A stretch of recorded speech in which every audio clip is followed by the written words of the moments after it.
नमस्कार दोस्तों, मैं शुभा त्रिपाठी। आज आप सुनने जा रहे हैं श्रीमद् भगवद गीता का 13वां अध्याय, क्षेत्र क्षेत्रज्ञ विभाग योग। श्री कृष्ण भगवान बोले, हे अर्जुन, यह शरीर क्षेत्र है ऐसा कहा जाता है और इसको जो जानता है उसको क्षेत्रज्ञ ऐसा उनके तत्व को जानने वाले ज्ञानी जन कहते हैं। और हे अर्जुन, तू सब क्षेत्रों में क्षेत्रज्ञ अर्थात जीवात्मा भी मेरे को ही जान। और क्षेत्रज्ञ का अर्थात विकार सहित प्रकृति का और पुरुष का जो तत्व से जानना है वह ज्ञान है, ऐसा मेरा मत है। इसलिए वह क्षेत्र जो है और जैसा है तथा जिन विकारों वाला है और जिस कारण से जो हुआ है तथा वह क्षेत्रज्ञ भी जो है और जिस प्रभाव वाला है, वह सब संक्षेप से मेरे से सुन। यह क्षेत्र और क्षेत्रज्ञ का तत्व ऋषियों द्वारा बहुत प्रकार से कहा गया है अर्थात समझाया गया है और नाना प्रकार के वेद मंत्रों से विभाग पूर्वक कहा गया है तथा अच्छी प्रकार निश्चय किए हुए युक्ति युक्त ब्रह्मसूत्र के पदों द्वारा भी वैसे ही कहा गया है। हे अर्जुन, वही मैं तेरे लिए कहता हूँ कि 5 महाभूत अर्थात आकाश, वायु, अग्नि, जल और पृथ्वी का सूक्ष्म भाव, अहंकार, बुद्धि और मूल प्रकृति अर्थात त्रिगुणमयी माया भी तथा 10 इंद्रियां अर्थात श्रोत्र, त्वचा, नेत्र, रसना और घ्राण एवं वाक्, हस्त, पाद, उपस्थ और गुदा, एक मन और 5 इंद्रियों के विषय अर्थात शब्द, स्पर्श, रूप, रस और गंध तथा इच्छा, द्वेष, सुख, दुख और स्थूल देह का पिंड एवं चेतना और घृति। इस प्रकार यह क्षेत्र विकारों के सहित संक्षेप से कहा गया है। हे अर्जुन, श्रेष्ठता के अभिमान का अभाव, दंभाचरण का अभाव, प्राणी मात्र को किसी भी प्रकार भी न सताना और क्षमा भाव तथा मन वाणी की सरलता, श्रद्धा, भक्ति सहित गुरु की सेवा, बाहर भीतर की शुद्धि, अंतःकरण की स्थिरता, मन और इंद्रियों सहित शरीर का निग्रह, इस लोक और परलोक के संपूर्ण भोगों में आसक्ति का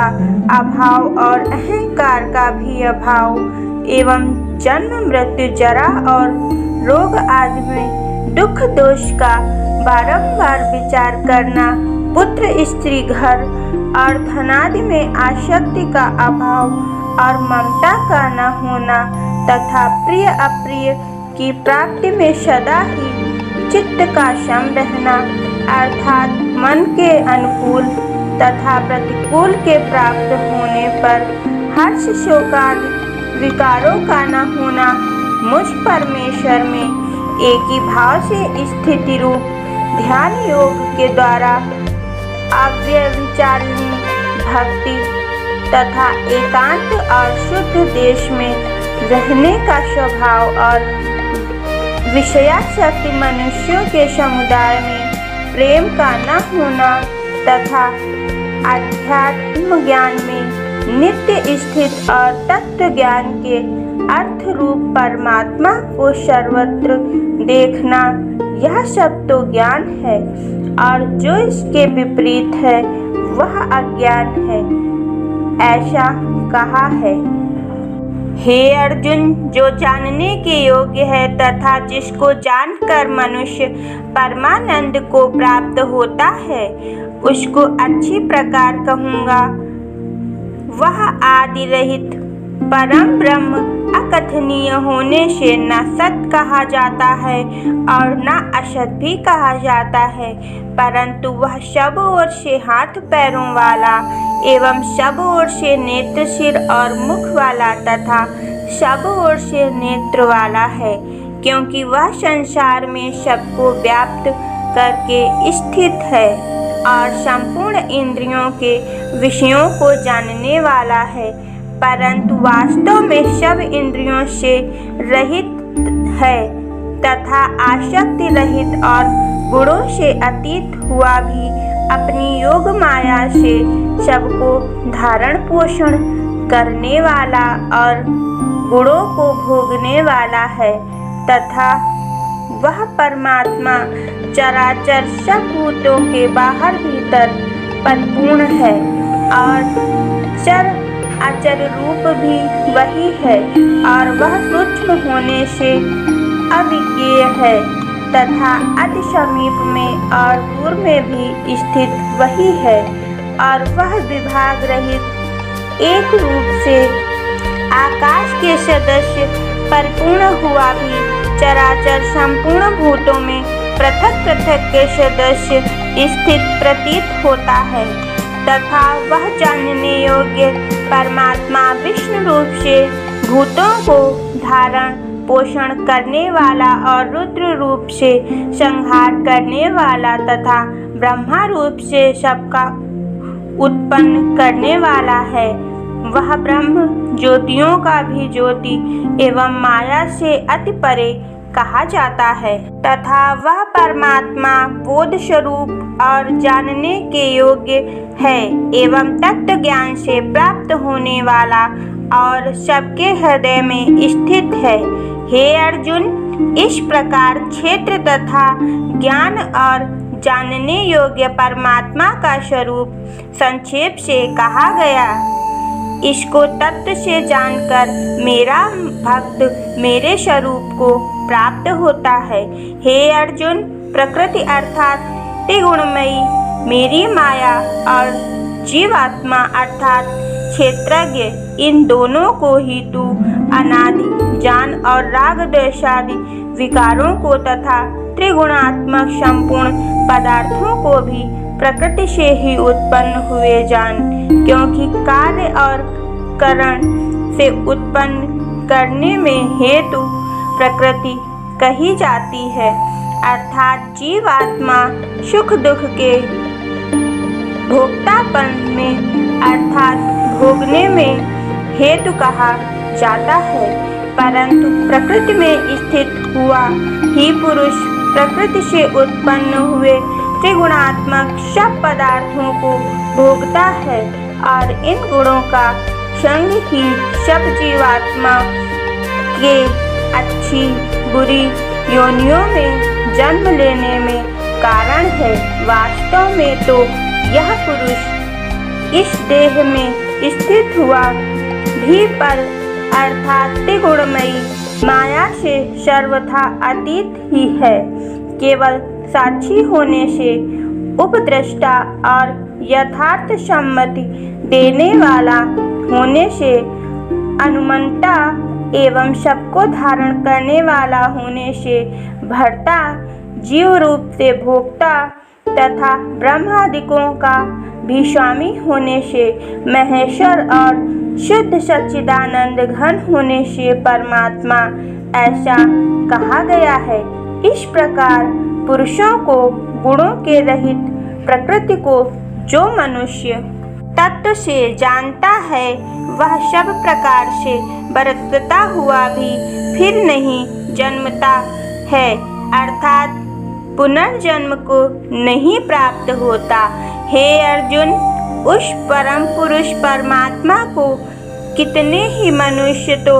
शुद्ध हुई सूक्ष्म बुद्धि से ध्यान के द्वारा हृदय में देखते हैं तथा अन्य कितने ही ज्ञान योग के द्वारा देखते हैं और अपर कितने ही निष्काम कर्म के द्वारा देखते हैं, परंतु इनमें दूसरे अर्थात जो मंद बुद्धि वाले पुरुष हैं वे स्वयं इस प्रकार न जानते हुए दूसरों से अर्थात तत्व के जानने वाले पुरुषों से सुनकर ही उपासना करते हैं, अर्थात उन पुरुषों के कहने के अनुसार ही श्रद्धा सहित तत्पर हुए साधन करते हैं और वे सुनने के परायण हुए पुरुष भी मृत्यु रूप संसार सागर को निसंदेह तर जाते हैं। हे अर्जुन, यावन मात्र जो कुछ भी स्थावर जंगम वस्तु उत्पन्न होती है उस संपूर्ण को तू क्षेत्र और क्षेत्रज्ञ के संयोग से ही उत्पन्न हुई जान, अर्थात प्रकृति और पुरुष के परस्पर के संबंध से ही संपूर्ण जगत की स्थिति है। वास्तव में तो संपूर्ण जगत नाशवान और क्षणभंगुर होने से अनित्य है। इस प्रकार जानकर जो पुरुष नष्ट होते हुए सब चराचर भूतों में नाश रहित परमेश्वर को समभाव से स्थित देखता है, वही देखता है, क्योंकि वह पुरुष सब में समभाव से स्थित हुए परमेश्वर को समान देखता हुआ अपने द्वारा आपको नष्ट नहीं करता, अर्थात शरीर का नाश होने से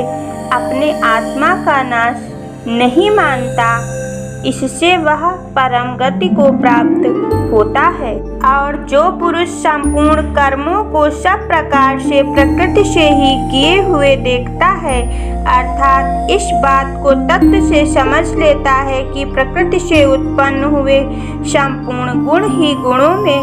बरतते हैं तथा आत्मा को अकर्ता देखता है, वही देखता है। और यह पुरुष जिस काल में भूतों के न्यारे